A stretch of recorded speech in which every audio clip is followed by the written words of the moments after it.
ꯑꯩꯒꯤ ꯅꯨꯡꯁꯤꯔꯕ ꯑꯩꯒꯤ YouTube channel ꯑꯁꯤꯕꯨ ꯌꯦꯡꯕꯤꯔꯤꯕ ꯃꯔꯨꯞ ꯃꯄꯥꯡ ꯏꯆꯤꯟꯅꯥꯎꯁꯤꯡꯕꯨ ꯇꯔꯥꯝꯅ ꯑꯣꯛꯆꯔꯤ꯫ ꯉꯁꯤꯗꯤ ꯑꯩꯅ ꯅꯍꯥꯟ ꯁꯟꯗꯦ ꯅꯨꯃꯤꯠꯇ ꯑꯅꯧꯕ ꯇꯣꯄꯤꯛ ꯑꯃ ꯂꯧꯈꯠꯀꯦ ꯈꯜꯂꯝꯕꯅꯤ, ꯑꯗꯨꯒ ꯊꯕꯛ ꯌꯥꯝ ꯆꯤꯟꯕꯅ ꯍꯥꯏꯕꯗꯤ ꯑꯩꯈꯣꯏꯖꯤ ꯊꯕꯛ ꯁꯨꯔꯒ ꯄꯩꯁꯥ ꯇꯥꯜꯂꯒ ꯆꯥꯕ ꯃꯤꯁꯛ ꯑꯣꯏꯕꯅ ꯅꯣꯡꯃꯥꯏꯖꯤꯡ ꯅꯨꯃꯤꯠ ꯑꯗꯨꯗ ꯀꯤꯡ ꯆꯤꯂꯤ ꯈꯔ ꯄꯥꯝꯕꯤ 350 ꯊꯥꯏ, ꯑꯗꯨꯅ ꯃꯔꯝ ꯑꯣꯏꯗꯨꯅ ꯊꯕꯛ ꯌꯥꯝ ꯆꯤꯜꯂꯦ꯫ ꯉꯔꯥꯡꯁꯨ ꯆꯤꯜꯂꯦ, ꯑꯗꯨꯅ ꯉꯁꯤꯗꯤ ꯈꯔ ꯀꯣꯝꯃꯦ꯫ ꯑꯗꯨꯅ ꯑꯅꯧꯕ ꯇꯣꯄꯤꯛ ꯑꯃ ꯂꯧꯈꯠꯆꯒꯦ꯫ ꯑꯩꯅ ꯉꯁꯤ ꯂꯧꯈꯠꯇꯧꯔꯤꯕ ꯇꯣꯄꯤꯛ ꯑꯁꯤꯗꯤ ꯍꯛꯆꯥꯡ ꯐꯕꯒꯤ ꯃꯔꯝꯗ ꯑꯩꯅ ꯂꯥꯏꯔꯤꯛ ꯀꯌꯥ ꯄꯥꯕ ꯑꯩꯅ ꯅꯩꯅꯔꯛꯄꯒꯤ ꯕꯥꯏꯕꯜꯗꯒꯤ ꯈꯪꯕ ꯅꯣꯂꯦꯖ ꯑꯗꯨꯒꯤ ꯃꯔꯝꯗ ꯑꯩ ꯈꯔ ꯅꯩꯅꯤꯡꯉꯤ꯫ ꯃꯔꯝꯗꯤ ꯍꯛꯆꯥꯡ ꯐꯕ ꯍꯥꯏꯕꯁꯤ ꯌꯥꯝ ꯃꯔꯨꯑꯣꯏ꯫ ꯏꯁꯣꯔ ꯈꯨꯔꯨꯝꯕꯗ ꯑꯩꯈꯣꯏꯒꯤ ꯑꯔꯥꯡ ꯈꯨꯕꯝ ꯐꯪꯕꯗ ꯍꯛꯆꯥꯡ ꯐꯕ ꯍꯥꯏꯕꯁꯦ ꯑꯁꯨꯛꯀꯤ ꯃꯇꯤꯛ ꯗꯔꯀꯥꯔ ꯂꯩ ꯍꯥꯏꯕꯁꯦ ꯃꯁꯤꯅꯤ꯫ ꯉꯁꯤꯗꯒꯤ ꯁꯟꯗꯦ ꯈꯨꯗꯤꯡꯒꯤ ꯑꯩꯅ ꯇꯣꯄꯤꯛ ꯑꯃꯃꯝ, ꯍꯥꯏꯗꯤ ꯍꯛꯆꯥꯡ ꯐꯕꯒꯤ ꯃꯔꯝꯗ ꯁꯟꯗꯦ ꯈꯨꯗꯤꯡꯒꯤ ꯇꯣꯄꯤꯛ ꯑꯃꯃꯝ ꯑꯩꯅ ꯊꯥꯒꯠꯆꯔꯛꯀꯅꯤ꯫ ꯑꯇꯩ ꯃꯇꯝꯗꯅ ꯑꯇꯣꯞꯄ ꯇꯣꯄꯤꯛ ꯑꯩꯈꯣꯏꯅ ꯈꯪꯕꯗ ꯗꯔꯀꯥꯔ ꯂꯩꯕꯁꯤꯡ ꯑꯗꯨꯒꯤ ꯃꯔꯝꯗ ꯑꯗꯨꯝ ꯊꯥꯒꯠꯆꯔꯛꯀꯅꯤ꯫ ꯑꯗꯨꯅ ꯉꯁꯤꯗꯒꯤ ꯁꯟꯗꯦꯗ ꯊꯥꯒꯠꯀꯗꯕꯗꯣ ꯉꯁꯤꯗꯤ ꯂꯩꯕꯥꯛꯄꯣꯛꯄ ꯅꯨꯃꯤꯠ ꯑꯣꯏꯅ ꯇꯥꯔꯦ, ꯑꯗꯨꯅ ꯂꯩꯕꯥꯛꯄꯣꯛꯄ ꯅꯨꯃꯤꯠ ꯑꯣꯏꯅ ꯊꯥꯒꯠꯆꯔꯛꯀꯅꯤ꯫ ꯑꯗꯨꯅ ꯑꯩꯈꯣꯏꯅ ꯊꯥꯒꯠꯆꯒꯗꯧꯔꯤꯕ ꯉꯁꯤꯒꯤ ꯇꯣꯄꯤꯛ ꯑꯁꯤ ꯑꯩꯈꯣꯏꯅ ꯅꯩꯅꯗ꯭ꯔꯤꯉꯩꯗ ꯍꯥꯟꯅ ꯏꯁꯣꯔꯗ ꯑꯃꯨꯛꯇ ꯆꯪꯖꯃꯤꯟꯅꯁꯤ, ꯍꯥꯟꯅ ꯄ꯭ꯔꯊꯅꯥ ꯇꯧꯃꯤꯟꯅꯁꯤ꯫ ꯁꯔꯒꯗ ꯂꯩꯕ ꯏꯄꯥ ꯏꯁꯣꯔ, ꯌꯥꯝ ꯊꯥꯒꯠꯆꯔꯦ ꯅꯍꯥꯛꯀꯤ ꯊꯧꯕꯥꯜꯗꯒꯤ ꯉꯁꯤꯒꯤ ꯐꯖꯈ꯭ꯔꯕ ꯅꯨꯃꯤꯠ ꯑꯁꯤ ꯄꯤꯅꯕꯤꯔꯦ ꯏꯄꯥ꯫ ꯉꯁꯤꯒꯤ ꯑꯅꯧꯕ ꯍꯞꯇꯥ ꯑꯁꯤꯗ ꯏꯄꯥ ꯑꯩꯈꯣꯏꯅ ꯅꯩꯅꯒꯗꯕ ꯇꯣꯄꯤꯛ, ꯅꯍꯥꯛꯅ ꯑꯩꯈꯣꯏꯗ ꯄꯤꯕꯤꯕ ꯍꯛꯆꯥꯡ ꯐꯕꯒꯤ ꯅꯤꯌꯣꯝꯁꯤꯡ ꯀꯔꯤ ꯀꯔꯤꯅꯣ ꯍꯥꯏꯕꯗꯨꯒꯤ ꯃꯔꯝꯗ ꯑꯩꯈꯣꯏꯅ ꯅꯩꯅꯒꯗꯧꯔꯤ꯫ ꯄꯥꯞ ꯁꯔꯚ ꯅꯥꯏꯅ ꯉꯥꯡꯕ ꯑꯁꯤꯕꯨ ꯅꯍꯥꯛꯀꯤ ꯊꯋꯥꯏꯅ ꯁꯣꯛꯄꯤꯌꯨ꯫ ꯅꯍꯥꯛꯀꯤ ꯑꯆꯨꯝꯕꯁꯦ ꯃꯤꯄꯨꯝ ꯈꯨꯗꯤꯡꯃꯛꯇ ꯁꯤꯌꯔ ꯇꯧꯗꯨꯅ ꯍꯦꯟꯅ ꯑꯩꯈꯣꯏ ꯍꯛꯆꯥꯡ ꯐꯅ, ꯅꯥꯗ ꯌꯦꯛꯇꯅ, ꯇꯤꯟꯖꯪ ꯀꯥꯏꯖꯪꯗꯅ ꯂꯩꯗꯨꯅ ꯅꯍꯥꯛꯀꯤ ꯁꯔꯒ ꯂꯩꯕꯥꯛꯇ ꯄꯨꯕ ꯃꯤꯁꯛ ꯑꯃ ꯑꯣꯏꯍꯟꯕꯤꯌꯨ꯫ ꯇꯥꯔꯤꯕ ꯃꯤꯄꯨꯝ ꯈꯨꯗꯤꯡꯃꯛꯇꯁꯨ ꯅꯍꯥꯛꯅ ꯕꯣꯔ ꯄꯤꯅꯕꯤꯌꯨ꯫ ꯄ꯭ꯔꯚꯨ ꯖꯤꯁꯨ ꯈ꯭ꯔꯤꯁꯇꯒꯤ ꯃꯤꯡꯗ ꯈꯨꯔꯨꯝꯖꯔꯤ, ꯑꯃꯦꯟ꯫ ꯑꯗꯨꯅ ꯑꯩ ꯍꯛꯆꯥꯡ ꯐꯕꯒꯤ ꯃꯔꯝꯗ ꯑꯩ ꯗꯣꯛꯇꯔ ꯅꯠꯆꯗꯦ, ꯑꯗꯨꯕꯨ ꯑꯩꯒꯤ ꯚꯤꯗꯤꯑꯣ ꯑꯁꯤ ꯍꯛꯆꯥꯡ ꯐꯕꯒꯤ ꯃꯔꯝꯗ ꯉꯥꯡꯖꯒꯗꯧꯕꯁꯦ ꯃꯔꯨꯑꯣꯏꯕ ꯃꯔꯝꯗꯤ ꯑꯩꯈꯣꯏꯅ ꯏꯖꯨꯀꯦꯁꯟ, ꯃꯌꯥꯝꯗ ꯏꯖꯨꯀꯦꯁꯟꯒꯤ ꯑꯣꯏꯅ ꯇꯧꯕꯅꯤ꯫ ꯃꯁꯤꯅ ꯗꯣꯛꯇꯔꯒꯤ ꯑꯦꯗꯚꯥꯏꯁꯀꯤ ꯃꯍꯨꯠ ꯁꯤꯟꯒꯗꯕꯅꯤ ꯍꯥꯏꯕꯗꯣ ꯃꯗꯨ ꯅꯠꯆꯗꯦ꯫ ꯑꯩꯈꯣꯏꯅ ꯌꯦꯡꯃꯤꯟꯅꯁꯦ, ꯑꯩꯈꯣꯏꯒꯤ ꯕꯥꯏꯕꯜ ꯍꯥꯏꯕꯁꯦ ꯑꯁꯨꯛꯀꯤ ꯃꯇꯤꯛ ꯐꯩ꯫ ꯕꯥꯏꯕꯜꯗꯒꯤ ꯍꯦꯟꯅ ꯐꯕ ꯂꯥꯏꯔꯤꯛ ꯂꯩꯇꯦ꯫ ꯑꯩ ꯏꯁꯥꯃꯛ ꯑꯍꯥꯟꯕꯗ ꯃꯩꯇꯩ ꯙꯔꯃꯗ ꯌꯥꯝꯅ ꯍꯛꯆꯤꯟꯅ ꯆꯠꯂꯝꯕ ꯃꯤꯁꯛ ꯑꯃꯅꯤ, ꯑꯗꯨꯕꯨ ꯃꯃꯩꯊꯪꯗꯤ ꯑꯩꯅ ꯕꯥꯏꯕꯜꯒꯤ ꯑꯆꯨꯝꯕꯁꯤ ꯈꯪꯉꯕ ꯃꯇꯨꯡꯗ ꯏꯟꯖꯔꯛꯄꯅꯤ꯫ ꯑꯗꯨꯅ ꯑꯩꯈꯣꯏꯗꯤ ꯂꯦꯡꯈꯤꯕ ꯈꯨꯕꯝ ꯑꯁꯤꯗꯒꯤ ꯑꯩꯈꯣꯏꯅ ꯍꯦꯟꯒꯅꯤ, ꯍꯣꯡꯂꯔꯣꯏ꯫ ꯃꯔꯝꯗꯤ ꯕꯥꯏꯕꯜ ꯍꯥꯏꯕꯁꯤꯗ ꯂꯣꯏꯅ, ꯕꯥꯏꯕꯜ ꯍꯥꯏꯕꯁꯦ ꯏꯁꯥꯃꯛꯅ ꯃꯁꯤ ꯁꯥꯏꯟꯇꯤꯐꯤꯀꯦꯜꯂꯤ ꯄ꯭ꯔꯨꯞ, ꯑꯗꯣ ꯃꯁꯤ ꯌꯥꯝꯅ ꯆꯨꯝꯃꯤ, ꯃꯁꯤꯗ ꯑꯔꯥꯟꯕ ꯌꯥꯎꯗꯦ, ꯃꯁꯤꯗ ꯍꯥꯏꯕꯁꯤꯡꯗꯤ ꯑꯁꯦꯡꯕ ꯐꯦꯛꯁ ꯉꯥꯛꯇꯅꯤ, ꯍꯤꯁꯇꯣꯔꯤꯀꯦꯜꯂꯤ ꯆꯨꯝꯃꯤ꯫ ꯕꯥꯏꯕꯜꯗ ꯐꯪꯗꯕ ꯍꯤꯔꯝ ꯑꯃꯠꯇ ꯂꯩꯇꯦ꯫ ꯍꯛꯆꯥꯡ ꯐꯕꯒꯤ, ꯑꯗꯒꯤ ꯍꯤꯁꯇ꯭ꯔꯤꯒꯤ, ꯑꯁꯦꯡꯕ ꯍꯤꯁꯇ꯭ꯔꯤ ꯍꯥꯏꯕꯗꯤ ꯕꯥꯏꯕꯜꯗ ꯂꯣꯏꯅ ꯐꯪꯉꯤ꯫ ꯑꯗꯨ ꯂꯣꯏꯅ ꯍꯤꯔꯝ ꯈꯨꯗꯤꯡꯃꯛꯇ ꯕꯥꯏꯕꯜꯅ ꯇꯆ ꯇꯧꯗꯕ ꯂꯩꯇꯦ꯫ ꯃꯗꯨꯅ ꯏꯁꯣꯔꯅ ꯑꯩꯈꯣꯏ ꯃꯤꯑꯣꯏꯕ ꯁꯦꯝꯕꯤꯈꯤꯕꯒꯤ ꯃꯇꯨꯡ ꯏꯟꯅ ꯑꯩꯈꯣꯏꯅ ꯕꯥꯏꯕꯜꯁꯦ, ꯑꯩꯈꯣꯏ ꯈ꯭ꯔꯤꯁꯇꯥꯟ ꯑꯃ ꯑꯣꯏꯅ ꯑꯩꯈꯣꯏꯅ ꯕꯥꯏꯕꯜ ꯍꯥꯏꯕꯁꯦ ꯐꯖꯅ ꯈꯪꯕ ꯇꯥꯏ꯫ ꯑꯩꯈꯣꯏꯅ ꯗꯤꯐꯦꯟ ꯇꯧꯅꯕ ꯍꯣꯠꯅꯒꯗꯕꯅꯤ꯫ ꯑꯩꯁꯨ ꯃꯤꯌꯥꯝꯗ, ꯃꯤꯄꯨꯝ ꯈꯨꯗꯤꯡꯃꯛꯇ ꯕꯥꯏꯕꯜꯁꯦ ꯀꯃꯥꯏꯅ ꯆꯨꯝꯃꯤ, ꯈ꯭ꯔꯤꯁꯇꯥꯟ ꯑꯃ ꯑꯣꯏꯅ ꯀꯃꯥꯏꯅ ꯕꯥꯏꯕꯜꯁꯦ ꯗꯤꯐꯦꯟ ꯇꯧꯒꯅꯤ ꯍꯥꯏꯕꯁꯦ, ꯃꯁꯤꯒꯤ ꯃꯔꯝꯗꯁꯨ ꯑꯩꯅ ꯁꯦꯔꯤꯁ ꯑꯃ ꯑꯩꯅ ꯆꯠꯊꯖꯔꯛꯀꯅꯤ꯫ ꯃꯇꯝ ꯈꯔ ꯉꯥꯏꯃꯤꯟꯅꯁꯤ꯫ ꯉꯁꯤꯒꯤꯗꯤ ꯑꯍꯥꯟꯕꯒꯤ ꯇꯦꯛꯁ ꯑꯩꯅ ꯁꯥꯝ 119ꯒꯤ verse 73ꯗ ꯄꯥꯏꯖꯔꯛꯀꯦ꯫ Thy hands have made me. ꯏꯁꯣꯔ, ꯃꯁꯤ ꯁꯥꯜꯃꯤꯁꯅ ꯏꯕꯅꯤ, ꯖꯣꯠ ꯍꯥꯏꯕ ꯁꯥꯜꯃꯤꯁꯅ, ꯏꯁꯣꯔ ꯅꯪꯒꯤ ꯈꯨꯠꯃꯛꯅ ꯑꯩꯈꯣꯏꯕꯨ ꯁꯦꯝꯕꯤꯈ꯭ꯔꯦ. Fashion me and give me understanding. ꯑꯩꯉꯣꯟꯗ ꯚꯥꯞ ꯇꯥꯕ ꯒ꯭ꯌꯥꯟ ꯂꯧꯁꯤꯡ ꯑꯗꯨ ꯄꯤꯅꯕꯤꯌꯨ, that I may learn thy commandment. ꯅꯪꯒꯤ ꯌꯥꯊꯪꯁꯤꯡ ꯑꯁꯦ ꯈꯪꯅꯤꯡꯉꯥꯏꯒꯤꯗꯃꯛ, ꯇꯝꯅꯤꯡꯉꯥꯏꯒꯤꯗꯃꯛ ꯏꯁꯣꯔ ꯑꯩꯉꯣꯟꯗ ꯒ꯭ꯌꯥꯟ ꯄꯤꯅꯕꯤꯌꯨ꯫ ꯏꯁꯣꯔ ꯅꯪꯅ ꯑꯩꯕꯨ ꯁꯦꯝꯕꯤꯕꯅꯤ ꯍꯥꯏꯕꯁꯤ ꯕꯥꯏꯕꯜꯅ ꯍꯥꯏꯕꯒꯤ ꯃꯇꯨꯡꯏꯟꯅ ꯏꯁꯣꯔꯅ ꯑꯩꯈꯣꯏꯁꯦ ꯐꯖꯅ ꯁꯦꯝꯕꯤꯕꯅꯤ꯫ ꯑꯩꯈꯣꯏꯅ ꯁꯥꯝ 139ꯒꯤ 14-15ꯗꯁꯨ ꯑꯩꯅ ꯏꯁꯣꯔꯕꯨ ꯊꯥꯒꯠꯀꯅꯤ, I will praise thee, O Lord, for thou hast made me wonderfully ꯍꯥꯏꯕꯅꯤ꯫ ꯏꯁꯣꯔꯅ ꯑꯩꯈꯣꯏꯕꯨ ꯌꯥꯝꯅ ꯉꯛꯅ ꯏꯁꯣꯔꯅ ꯁꯦꯝꯕꯤ ꯍꯥꯏꯕꯁꯦ ꯃꯁꯤꯗ ꯍꯥꯏ ꯏꯆꯤꯟꯅꯥꯎꯁꯥ꯫ ꯑꯗꯨꯅ ꯏꯁꯣꯔ ꯌꯥꯎꯗꯅꯗꯤ ꯑꯩꯈꯣꯏꯅ ꯍꯤꯡꯕ ꯉꯝꯕꯒꯤ ꯁꯛꯇꯤ ꯑꯁꯦ ꯑꯩꯈꯣꯏꯅ ꯂꯩꯇꯦ꯫ ꯕꯥꯏꯕꯜꯗ ꯂꯣ ꯌꯥꯝ ꯂꯩ, ꯃꯔꯨꯑꯣꯏꯕ ꯂꯣ 3ꯈꯛ ꯕꯥꯏꯕꯜꯗ ꯐꯪꯉꯤ꯫ ꯍꯥꯏꯔꯤꯕ ꯂꯣꯁꯤꯡ ꯑꯁꯤꯒꯤ ꯃꯅꯨꯡꯗ ꯑꯩꯈꯣꯏꯅ ꯃꯣꯔꯦꯜ ꯂꯣ, 10 ꯀꯃꯥꯟꯃꯦꯟ ꯍꯥꯏꯕꯁꯦ, ꯑꯩꯈꯣꯏꯒꯤ ꯂꯝꯆꯠ ꯁꯥꯖꯠ ꯀꯃꯥꯏꯅ ꯇꯧꯒꯅꯤ habse shogi maram da takpiba shogi lamsa sajaki maram da takpa masima moral law amala here ani shuda ikoina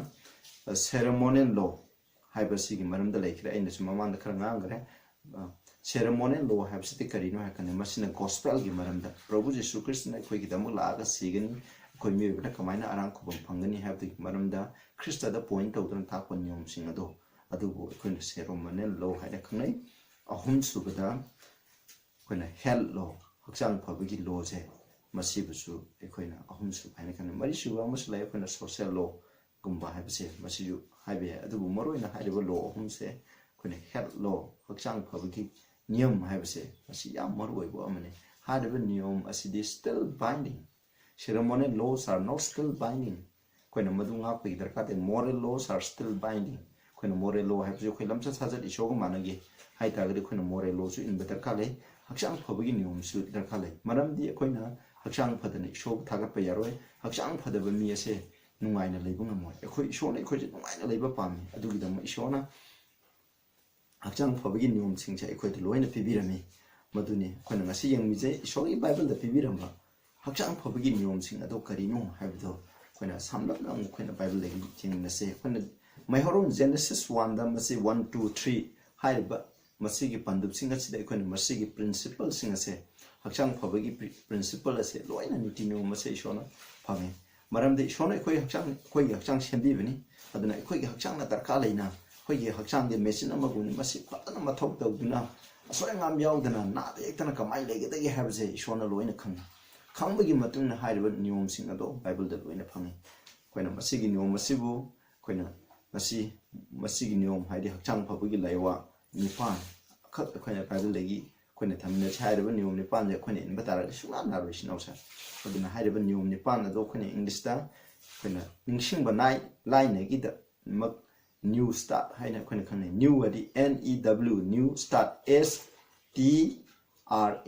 habne new start hare khane aduna new start habsi gi new habsi karino habda nutrition basine koina diet habje jinjak habse yam marwoi ade mathang da exercise adigi W stand for water masine ishing afaba ishing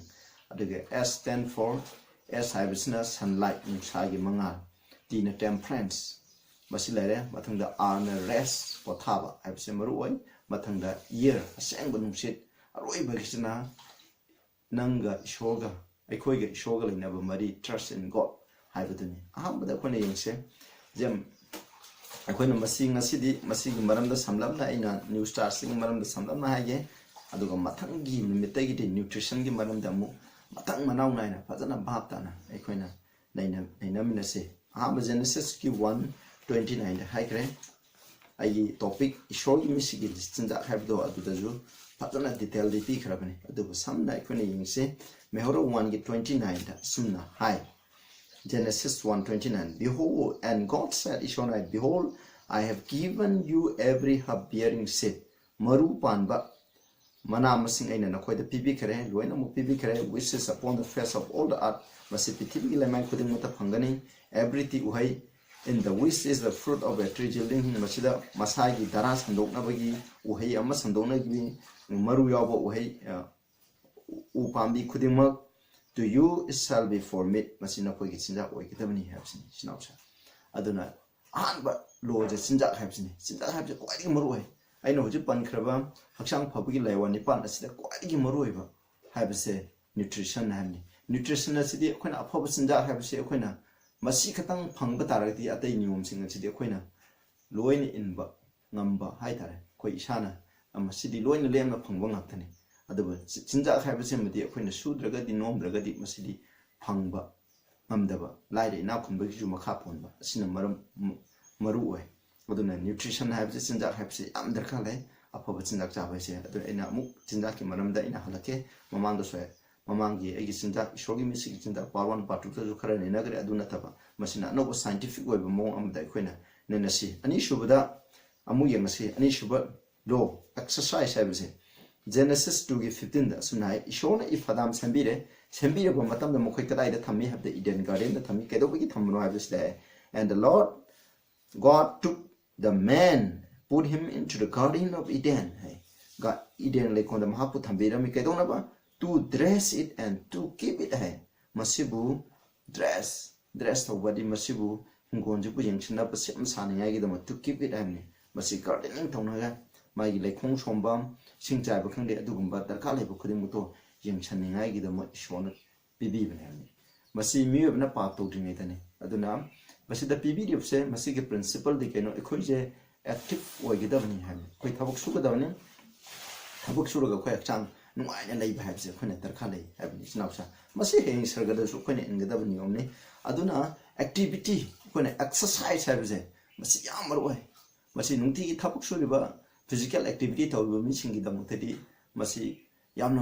na masi yam thoidong na dar kha lei tre adu bu thabuk su da ba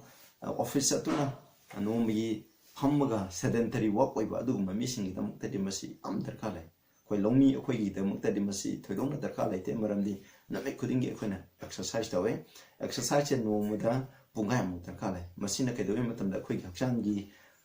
organ sing je oina fit to ba e circulation kalan ba asini ching da masini yam na muru oi exercise ha bi yaw den de khoina hingbang am de sa ba tu mo khot ba masi de am muru oi hoji pithib da lanan nanari ba yam ba sing de heart ke mari laina ba problem sing cancer khang de laina tina yam je kari gi no diabetes sai ba asini sing je kari de gi oi bna have the lack of exercise to de gi muru oi bni masina ani shibani yom laire ahum subada mu Genesis 2 gi 6 ka ten gi da emu pas rake masi ai gi muru oi bni masi jo maru oi ba amani 6 da there went up a mist from the earth and watered the whole face of the ground and koi leimai da hodi mana masing kuding mu che ishona kai da wa nong ta hande nong ta da ka da wi leisin koi na likla hai ta likla hai sina ayuk ta amuk nong da ram da mu chala ga sa khai hai masi de dar kha le bi ke no pam bi sing na ising hai se dar kha le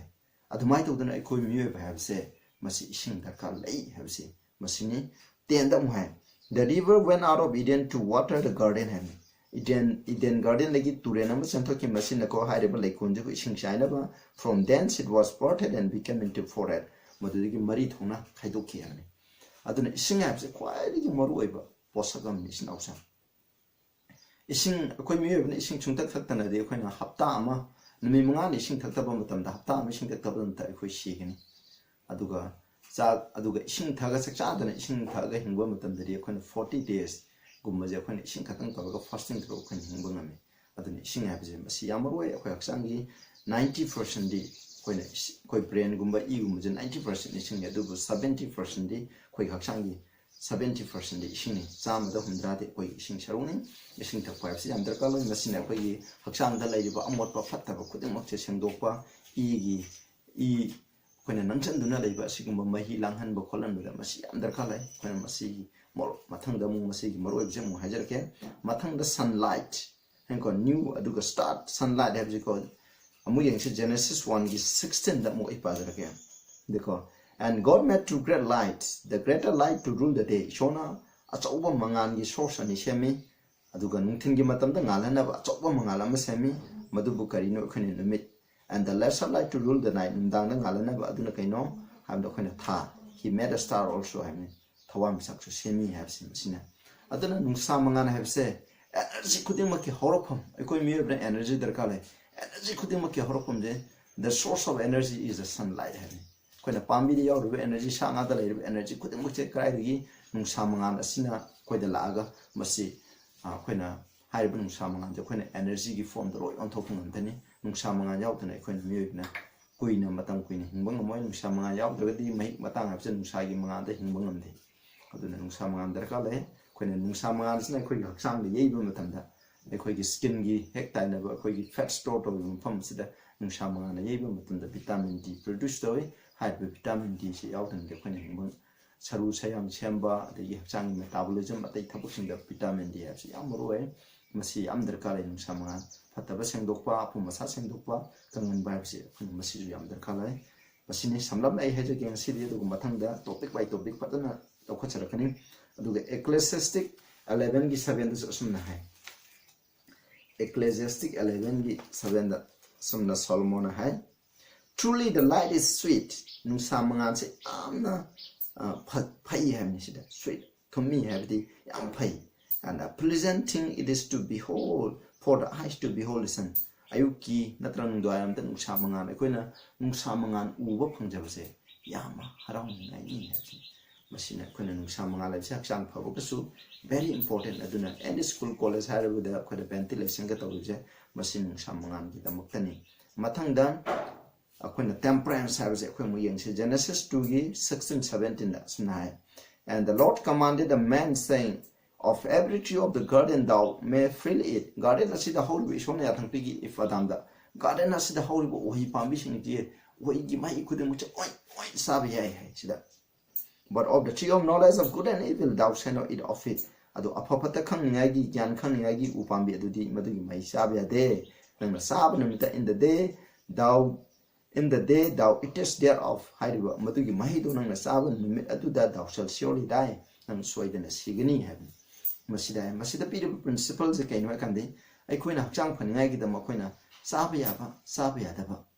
tawroidaba haibse khoina temperance self control haibse apabo ru hena sadaba aduga khoina phatta busin amakhai thadokba apabo orgasu khoina moderate oina saba masibo khoina temperance haina khane niti niyom saiba matam naina saiba haiba se kwatigi maru oi mase temperance haibse masini temperance saudaba hujik khoina temperance laitabani khoina ayaba mission anare se intemperance be drug addict oire sumba myam saaba thakpada intemperance lairaktabadegi oirebni misile adegi mathangda Genesis 1 gi 6-7 the year pure year habse yamru oi mase 6 ka 7 da ipajarke and God said let there be a firmament in the midst of the water bade prithvi jesina kuyom pek thalamani aduga kangpan ga ising ga khaidwe aduna ising gi marak atudegi firmament of the sky amni kone atmosphere haitar masi semi and let it divide the water from the water makhada leiba ising ga mathakta leiba ising ga ani thong khaidwe mathakta leiba habdi nchiki kuyom makha habjina silare God made a firmament and divided the water which are under the firmament from the water which were above the firmament mathakta leiba ko makhada leiba ani to khaidwe amni atyaga it was so masida harip semaroina atya habdi kone atmosphere habsini atmosphere di kone nungsit kyom khoi gi punsi da kwai gi moro habse oxygen habse mi obena kwai gi darka leba oxygen sanga singna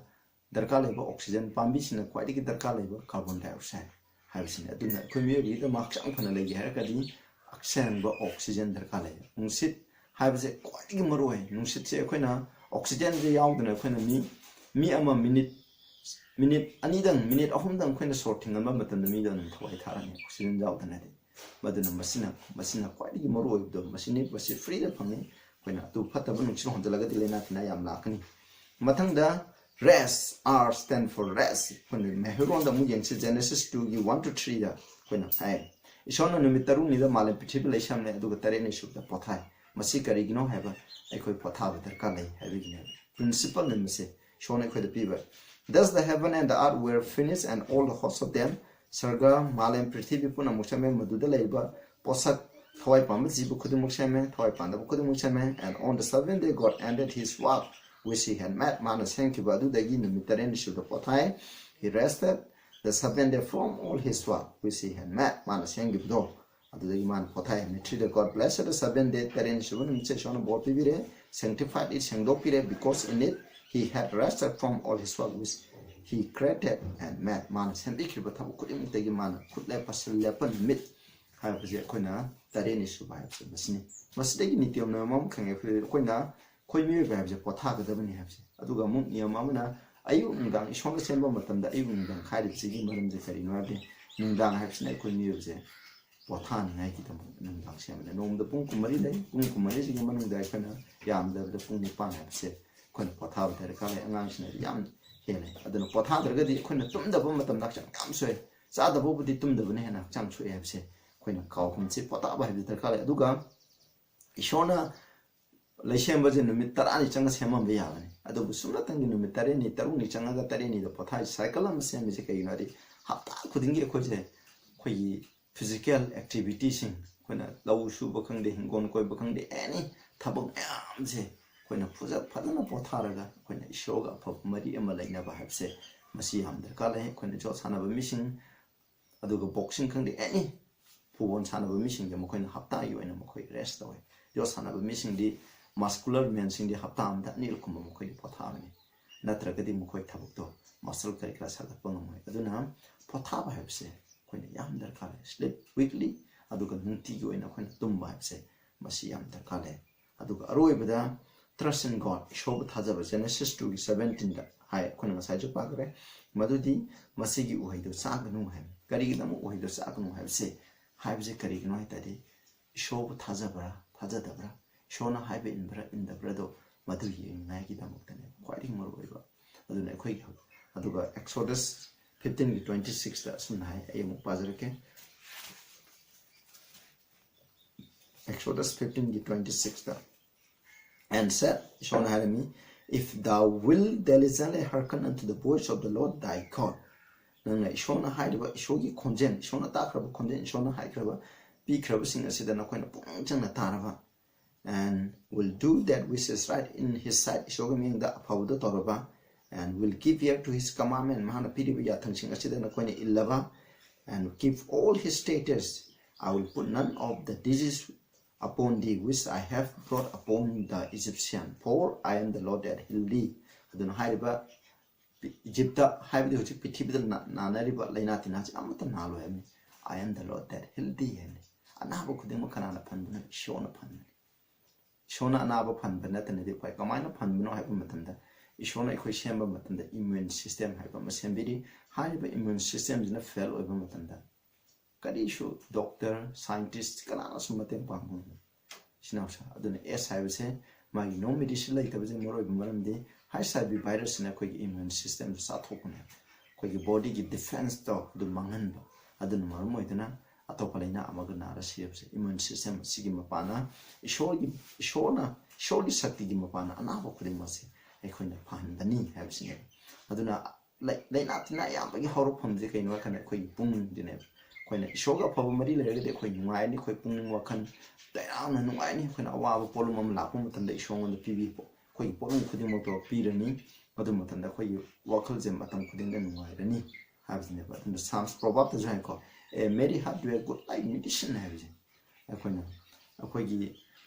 pung makala na hingba habsidi koi apop hidak ni habsine apop hidak kum na thabak to e habsine sinausa aduna koina laina tina khuding kya horror from 90% de koina mind habsine mind se koina phaba ishoga mari lainaragadi laina amta lairo de koina phaba laigini aduna ishoga koiga thajabagi mari lainaba habse prabhu jesu christ bu kan bi mapuni aina lokshan ba ishor je am phai habse shogi thojana koina hingani habse mongona de kuding baka pondune koina phaba mari lainaba taragadi ai koina kaidogani hamna matam kuding na nungaina ana yautna koina hingbangam sinausa aduna hakchang phaba aduna haiba niti niom ase koina inba taragadi Exodus 15:26 habse lo yaureng asida koina moyona kon 10 commandment amsung koina hello ani se ceremony lo di no binding with ramnina haiba ani se koina inba matamda koi hakchang phagin moroi hakchang phage tadi hakchang phagi niom haiba ni pamje koina scientifically yengbo matamda haiba niom ni pamje koina tawbo matamda koi miyubida yaur organ system ko koina tare ni pal leire organ system da koina nervous system lere haiba nervous system da fadar mathau koina brain habji adu spinal cord adu machine koina nervous system gi maroi ba mathau ne si brain habji yam maroi brain phaba organ phaba habji organ nervous system no mathau fadar mathau habji koina darkar lai adu mathang da respiratory system koina sor honbigi system masi julai oxygen loction ba carbon dioxide pithok ba masi gi system masi ju yam darkar lai masi respiratory system aduga excretory system ahum subda excretory system mamne koi haksam da le ba phattaba koina